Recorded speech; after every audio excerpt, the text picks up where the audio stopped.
de cette start-up qui est basée à Liège, où on est pas loin d'ici, on est boulevard Pierrecot.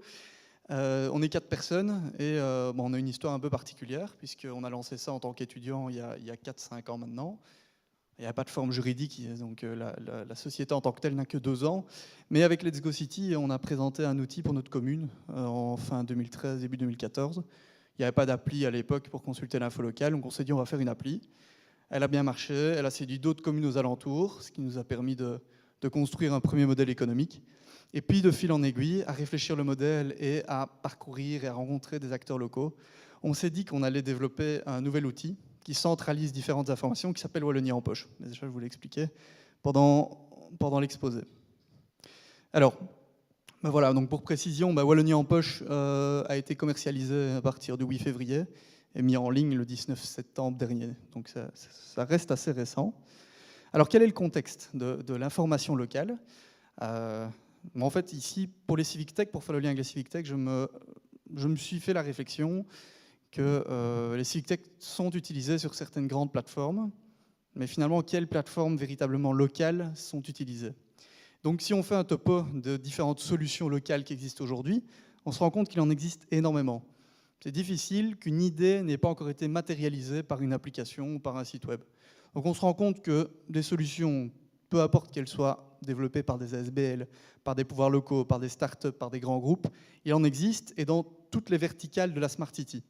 Donc si je prends le simple exemple de la mobilité, on aura des applications mobiles pour le parking, on aura des applications pour la SNCF, enfin pour le train, pour le bus. Par exemple, rien que pour le cas du bus, on aura l'application du tech, on aura aussi une application développée par une startup comme Nextride. Donc bref, ça fait énormément de solutions. Maintenant, on va se mettre à la place des citoyens que nous sommes et regarder dans notre poche ce qu'il y a véritablement.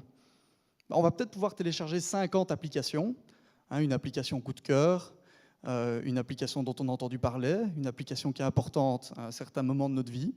On va peut-être pouvoir en avoir 50, donc, mais là-dedans, combien sont véritablement utilisés? C'est ça la grande question. Et on va voir qu'il y en a beaucoup moins, parce que pour qu'une application mobile ait une vision long terme, il faut qu'elle soit utilisée. C'est exactement comme une émission télé, si elle n'est pas regardée, elle est déprogrammée. On se rend compte que sur 50 applis téléchargées, on en a maximum 10 qu'on utilise au quotidien. On a même tendance à dire plutôt 5. Dans ces 10 applications, on va encore faire un tri en 2 grands groupes. Il y a des applications pour faire à peu près tout et 2-3 applications à finalité purement locale. Alors, des applications pour faire à peu près tout, ça veut dire quoi? Un guise exemple ici, on a mis des applis qu'on a probablement tous en grande partie sur notre téléphone. Une application mail, WhatsApp, Twitter, YouTube, etc. Maintenant, il reste 2-3 places donc, pour les applications à finalité véritablement locale. Et grande surprise, les applications pour consulter de l'info locale. Ici sur Liège, pour voir ce qui se passe autour... moi, je suis citoyen de Liège, donc ce qui se passe autour de chez moi, je vais aller sur Facebook. Si je veux trouver un bon numéro de téléphone pour manger ce soir, je vais aller sur TripAdvisor. Et si je veux prendre le bus ou le train, je vais aller sur Google, qui va me donner une excellente information. Donc on se rend compte qu'il y a beau avoir énormément de solutions, aujourd'hui, il y en a très peu qui sont véritablement utilisées en termes de local. Et c'est là qu'on a voulu jouer un rôle, nous. C'est de soutenir tout cet écosystème local qui existe et de créer un écosystème qui est fédérateur pour que les citoyens trouvent une information qui a été développée par des gens de Wallonie ou des gens même d'Europe. Et donc c'est là qu'on va faire le lien avec les Civic Tech.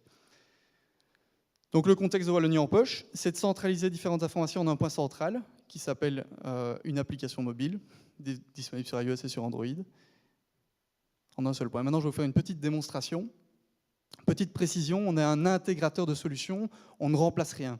Sinon, ça aurait beaucoup moins de sens. Donc sur Wallonie en poche, généralement, quand une solution est déjà très bien développée par une entreprise, on l'intègre dans notre outil. Alors, je vais devoir faire une petite manipulation pour faire une démo en temps réel de l'application. Du coup, vous serez sur mon téléphone.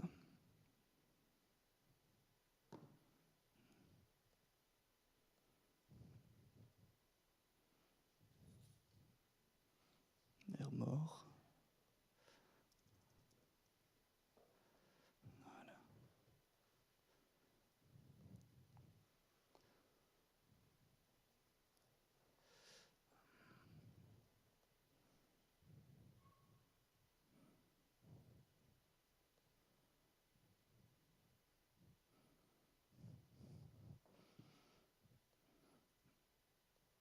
Voilà, on y est. Donc du coup, si je reçois des messages, il ne faut pas faire attention. Je réinitialise l'application pour qu'on se mette tous à niveau.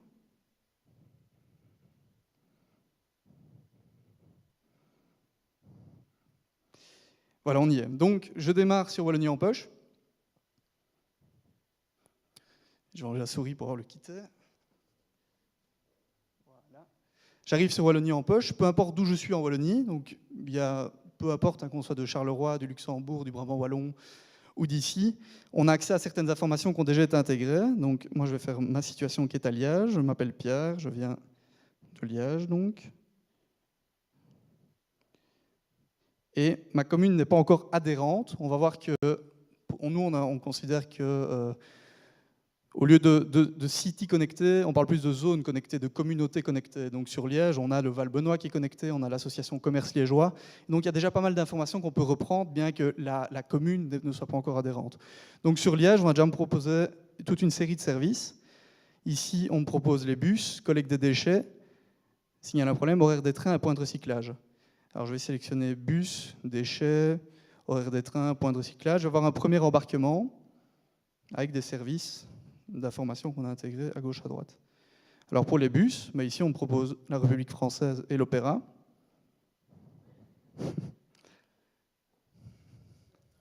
Bon, ça c'est à prévoir.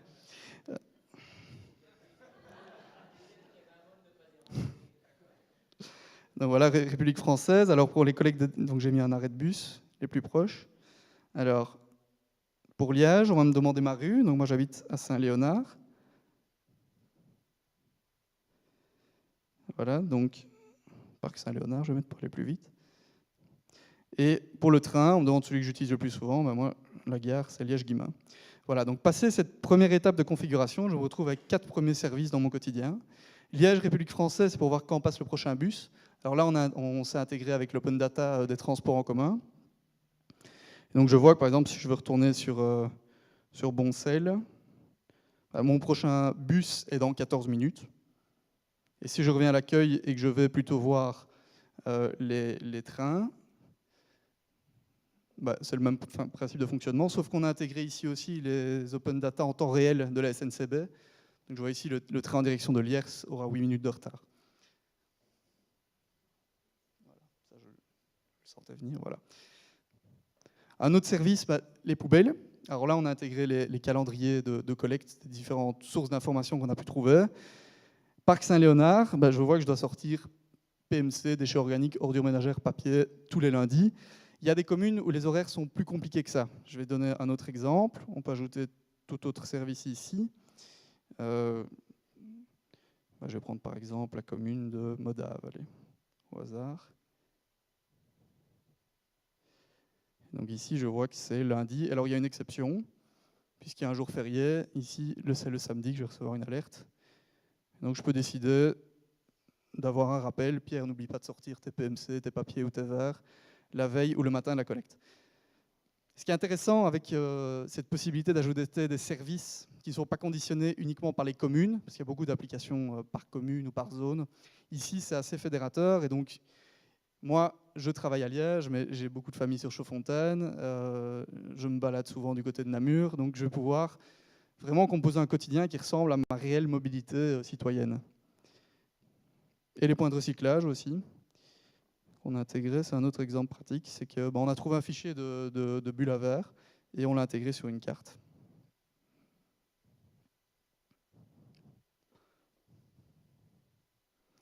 Alors, maintenant, je vais faire le lien. Donc, oui, pour information, je ne vais pas tout vous montrer parce que sinon, ça va être trop long. Mais il y a beaucoup d'autres services que vous pouvez ajouter, l'actualité locale, les événements locaux, établissements accessibles. Ça, c'est un partenariat avec la SBL, le commerce liégeois, pour voir quels commerces sont accessibles aux personnes à mobilité réduite de niveau 1, de niveau 2 ou de niveau 3. Participation citoyenne, un bel exemple, c'est signaler un problème qui demande aux citoyens, s'il constate un nid de poule, une lampe qui est cassée, d'avertir sa commune. Alors, il y a une start-up bien connue en Wallonie, Better Street, qui fait le boulot dans une quarantaine de communes. Du coup, avec Wallonie en poche, je n'ai pas besoin de retélécharger Better Street pour signaler un problème. J'ai une seule et unique tuile. Si ma commune est adhérente, à l'outil, je vais pouvoir signaler. Mais peu importe du coup que je sois à Beauvechin ou à Sambreville, je vais prendre une commune qui est partenaire, Chaux-Fontaine de nouveau encore. Si je mets la route de Beaufailly à Chaux-Fontaine, le système détecte automatiquement qu'il y a un fournisseur d'informations pour cette zone. Et du coup, je vais pouvoir prendre une photo, mettre mon adresse mail, ajouter la description de mon signalement, et ça s'envoie sur le système de la startup en question. Donc c'est gagnant-gagnant, parce que nous, c'est une fonctionnalité en plus, c'est une manière en plus d'attirer l'utilisateur.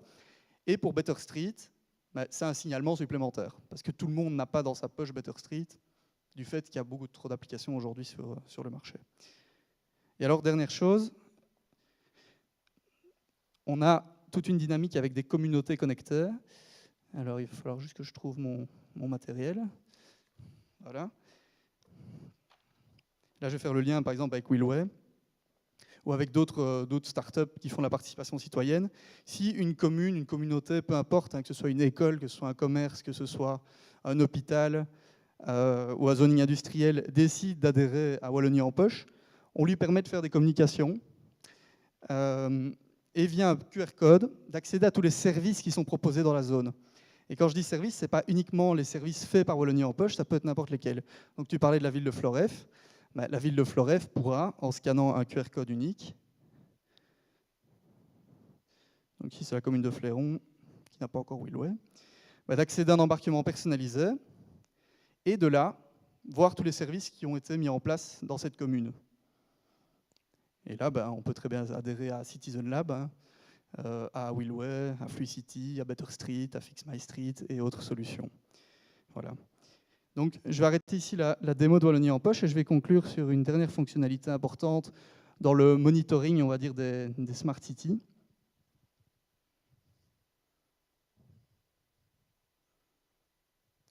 Voilà. D'abord, effectivement, c'est évolutif comme système. Donc, pour le moment, on a 10 premiers services, mais il faut savoir qu'on va en ajouter d'autres. Et quand l'information deviendra véritablement diversifiée, on séparera par rubrique, en fonction des différentes caractéristiques de la Smart City. Alors, est-ce que c'est nous qui allons faire tous les microservices? Je rappelle que non. Donc, si un microservice n'a pas encore été fait, on pourrait éventuellement le développer en interne, mais le but, c'est d'intégrer les services qui sont développés par l'écosystème local. J'y reviendrai juste après. Et l'autre chose, c'est le monitoring Smart City. On parle de Civic Tech. Comment est-ce que les gens se comportent avec les nouvelles technologies qui ont trait au local? Le principe d'une application fédératrice est aussi de pouvoir mesurer les comportements sur une carte élargie. Donc, par exemple, pour le service collecte des déchets, c'est une capture que j'ai faite il y a quelques temps, on voit qu'il y a 2853 personnes qui ont ajouté le service et que c'est bien réparti sur la Wallonie, avec une forte utilisation sur Liège, probablement du fait qu'on a principalement communiqué là pour le moment. Ça, c'est une chose. Et l'autre chose, c'est que quand une communauté est connectée à Wallonie en poche, on lui permet de monitorer sa communication et de voir quels services sont plus utilisés que les autres, et dans le temps.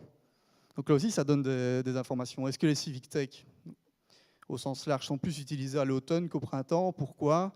Est-ce que les gens sont plus chez eux, donc ils utilisent plus? Ou au contraire, quand ils sont dehors, ils ont plus envie de participer?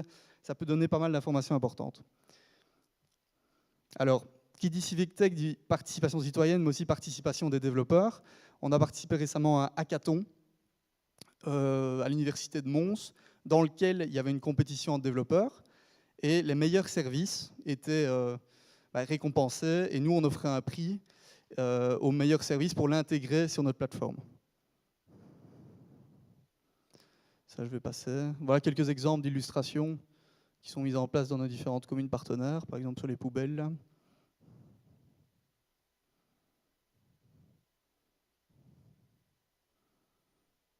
Voilà, et alors, si j'ai dépassé le temps, je ne passe pas la vidéo. Et pour conclure, alors, je vais vous montrer une vidéo qu'on n'a pas encore publiée, mais qu'on vient de terminer.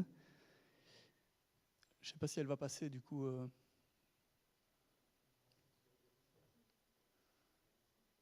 Oui, il y a du son. Hop. Voilà. Voilà. Donc pour conclure, évidemment, le succès de Wallonie Empêche, ça va dépendre des communautés aussi, hein, qui, sur leur territoire, doivent bien communiquer, ajouter des bons services, suivre bien leurs statistiques pour proposer ce qui est pertinent pour leurs citoyens. Une de nos communes pilote du mois de septembre, c'était la commune de la Hulpe, pour lesquelles on a déjà quelques premiers résultats. Et donc voilà quelques images rapidement.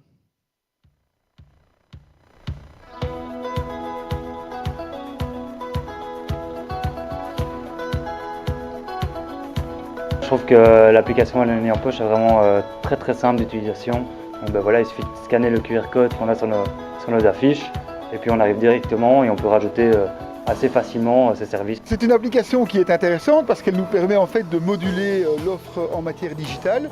Grâce au fait que c'est une application ouverte, on peut effectivement créer des modules qui viendront s'ajouter progressivement et qui nous permettront alors de satisfaire au mieux les Lahulpois. Si on regarde le citoyen actuellement, il a énormément d'applications qu'il n'utilise pas.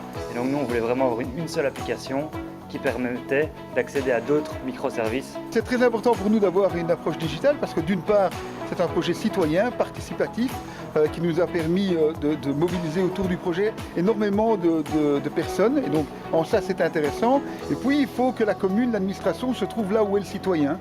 Et aujourd'hui, le citoyen se trouve sur le monde digital. Et donc, la commune se devait d'avoir un projet qui est orienté vers le digital. L'objectif, à moyen terme, c'est d'avoir un maximum de citoyens qui la téléchargent et avoir un maximum de services dans l'application.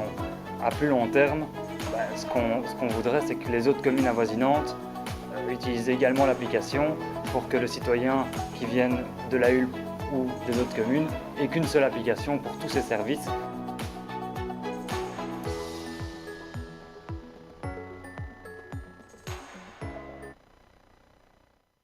Voilà, merci. Et juste pour conclure, je dirais que nous, c'est pas encore gagné. On est une start-up, on doit encore convaincre pas mal de citoyens d'adhérer à l'outil. Mais par rapport au Civic Tech, je pense qu'une grande question qu'on doit se poser, c'est où les gens sont-ils réellement? Parce que participer, ils le feront, et ils le feront de plus en plus. Mais sur quelle plateforme? Des plateformes délivrées par le public, des plateformes délivrées par le privé, des plateformes délivrées par du privé local ou européen ou américain. Et je pense que ça va être un fameux défi de capter l'audience sur des plateformes qui sont d'appartenance locale, quoi. Voilà, merci.